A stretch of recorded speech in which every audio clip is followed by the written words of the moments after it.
bearer, who is always pictured as a man pouring out a pitcher of water. He represents the age after Pisces, and when the sun, God's Son, leaves the age of Pisces, Jesus, it will go into the house of Aquarius, as Aquarius follows Pisces in the precession of the equinoxes. All Jesus is saying is that after the age of Pisces will come the age of Aquarius.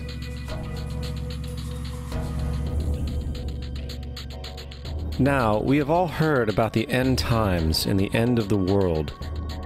The cartoonish depictions in the book of Revelation aside, the main source of this idea comes from Matthew 28:20, where Jesus says, "I will be with you even to the end of the world." However, in the King James Version, world is a mistranslation, among many mistranslations. The actual word being used is eon, which means age. I will be with you even to the end of the age, which is true, as Jesus' solar Piscean personification will end when the sun enters the age of Aquarius. The entire concept of end times and the end of the world is a misinterpreted astrological allegory. Let's tell that to the approximately 100 million people in America who believe the end of the world is coming. Furthermore, the character of Jesus being a literary and astrological hybrid is most explicitly a plagiarization of the Egyptian sun god Horus. For example, inscribed about 3,500 years ago on the walls at the Temple of Luxor in Egypt are images of the Annunciation, the miracle conception, the birth, and the adoration of Horus. The images begin with Thoth announcing to the Virgin Isis that she will conceive Horus, then Neph, the Holy Ghost, impregnating the Virgin, and then the virgin birth and the adoration. This is exactly the story of Jesus' miracle conception. In fact, the literary similarities between the Egyptian religion and the Christian religion are staggering.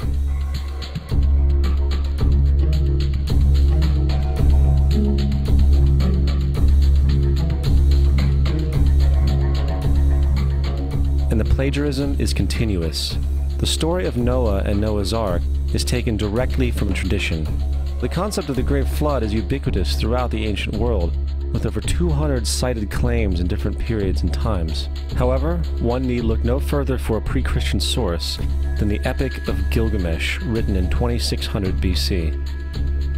This story talks of a great flood commanded by God, an ark with saved animals upon it, and even the release and return of a dove, all held in common with the biblical story, among many other similarities. And then there is the plagiarized story of Moses. Upon Moses' birth, it is said that he was placed in a reed basket and set adrift in a river in order to avoid infanticide. He was later rescued by a daughter of royalty and raised by her as a prince. This baby in a basket story was lifted directly from the myth of Sargon of Akkad of around 2250 BC. Sargon was born, placed in a reed basket in order to avoid infanticide, and set adrift in a river. He was in turn rescued and raised by Aki, a royal midwife. Furthermore, Moses is known as the lawgiver, the giver of the Ten Commandments, the Mosaic Law. However, the idea of a law being passed from God to a prophet up on a mountain is also a very old motif. Moses is just another lawgiver in a long line of lawgivers in mythological history. In India, Manu was the great lawgiver.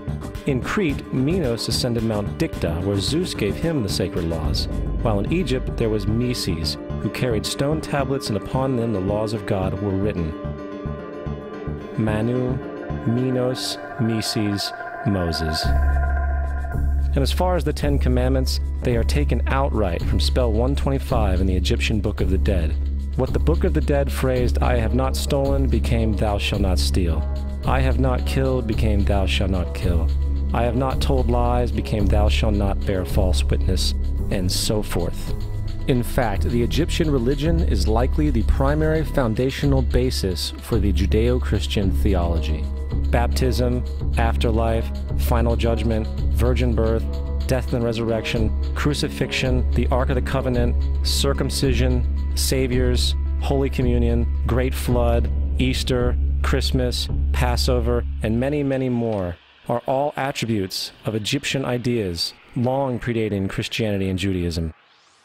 Justin Martyr, one of the first Christian historians and defenders, wrote, "When we say that he, Jesus Christ, our teacher, was produced without sexual union, was crucified and died and rose again and ascended into heaven, we propound nothing different from what you believe regarding those who you esteem sons of Jupiter."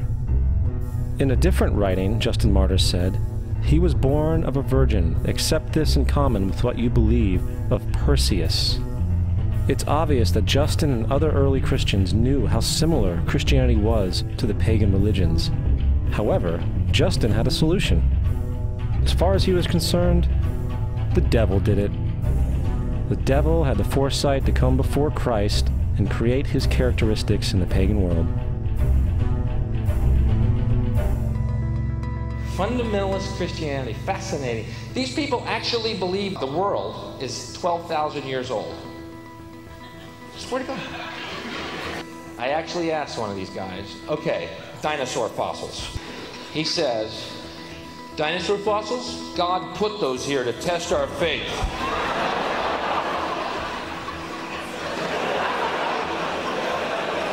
I think God put you here to test my faith, dude.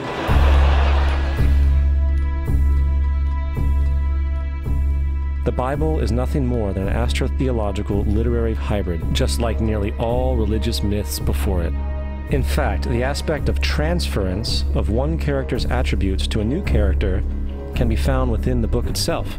In the Old Testament, there is the story of Joseph. Joseph was a prototype for Jesus. Joseph was born of a miracle birth. Jesus was born of a miracle birth. Joseph was of 12 brothers. Jesus had 12 disciples. Joseph was sold for 20 pieces of silver. Jesus was sold for 30 pieces of silver. Brother Judah suggests the sale of Joseph. Disciple Judas suggests the sale of Jesus. Joseph began his work at the age of 30. Jesus began his work at the age of 30. The parallels go on and on. Furthermore, is there any non-biblical historical evidence of any person living with the name Jesus, the son of Mary, who traveled about with 12 followers, healing people and the like? There are numerous historians who lived in and around the Mediterranean, either during or soon after the assumed life of Jesus. How many of these historians document this figure? Not one. However, to be fair, that doesn't mean defenders of the historical Jesus haven't claimed the contrary. 4 historians are typically referenced to justify Jesus' existence. Pliny the Younger, Suetonius, and Tacitus are the first 3. Each one of their entries consists of only a few sentences at best, and only referred to Christus or the Christ, which in fact is not a name but a title. It means the Anointed One. The 4th source is Josephus, and this source has been proven to be a forgery for hundreds of years. Sadly, it is still cited as truth. You would think that a guy who rose from the dead and ascended into heaven for all eyes to see and performed the wealth of miracles acclaimed to him would have made it into the historical record. It didn't, because once the evidence is weighed, there are very high odds that the figure known as Jesus did not even exist.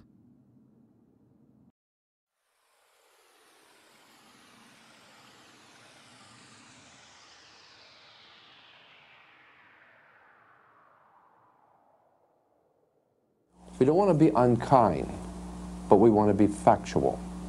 We don't want to cause hurt feelings, but we want to be academically correct in what we understand and know to be true. Christianity just is not based on truth. We find that Christianity was in fact nothing more than a Roman story, developed politically. The reality is, Jesus was the solar deity of the Gnostic Christian sect, and like all other pagan gods, he was a mythical figure. It was the political establishment that sought to historize the Jesus figure for social control. In 325 AD in Rome, Emperor Constantine convened the Council of Nicaea. It was during this meeting that the politically motivated Christian doctrines were established, and thus began a long history of religious bloodshed and spiritual fraud. and for over the next 1,000 years the Vatican maintained a political stranglehold on all of Europe, leading to such joyous periods as the Dark Ages, along with enlightening events such as the Crusades and the Inquisition. Christianity, along with all other related theologies, is an historical fraud. These religions now serve to detach the species from the natural world, and likewise each other. They support blind submission to authority. They reduce human responsibility to the effect that God controls everything, and in turn awful crimes can be justified in the name of a divine pursuit. And, most critically, it empowers the political establishment who have been using the myth to manipulate and control societies. The religious myth is one of the most powerful devices ever created, and it serves as the psychological soil upon which other myths can flourish.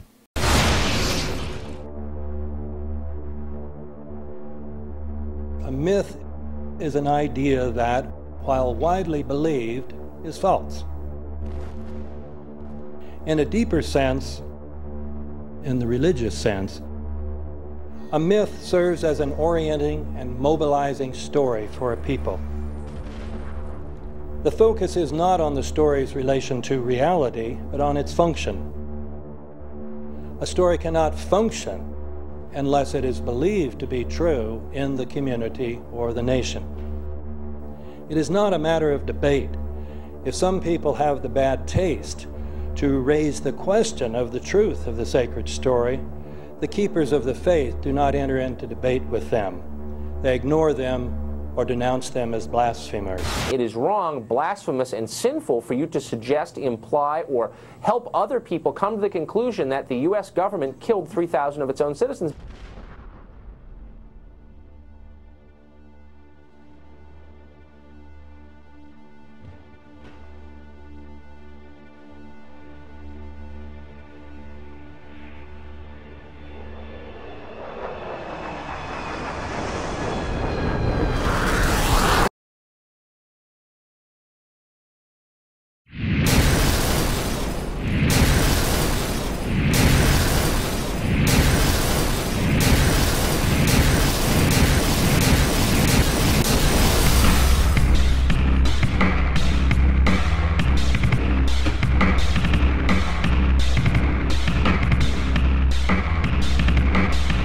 As if a demolition team set off when you see the old demolitions of these old buildings. It looks like one of those scenes of an old building being purposely dynamited and blown up. Anybody who's ever watched a building being demolished on purpose knows that if you're going to do this, you have to get at the under-infrastructure of a building and bring it down. The way the structure is collapsing, this was the result of something that was planned. It's not accidental that the first tower just happened to collapse and then the second tower just happened to collapse in exactly the same way. How they accomplished this, we don't know. The building collapsed to dust. You don't find a desk. You don't find a chair. You don't find a telephone, a computer. The biggest piece of a telephone I found was half of the keypad, and it was about this big. What happened to the concrete? The concrete was pulverized from river to river. There was dust, powder, 2-3 inches thick. The concrete was just pulverized. Reminiscent of those pictures we've all seen too much on television before, when a building was deliberately destroyed by well-placed dynamite to knock it down. If they had detonated, they were planned to take down a building. Boom, boom, boom, boom, boom. I heard a second explosion. There was a heavy-duty explosion. Then there was those secondary explosions and then the subsequent collapses. An explosion blew and it knocked everybody over. To me, it sounded like an explosion. It sounded like gunfire. Bang, bang, bang, bang, bang. And then all of a sudden, 3 big explosions. We heard a big explosion coming down. And then the entire top of the building just blew up. We saw some kind of explosion. By the force of the explosions. Big explosion.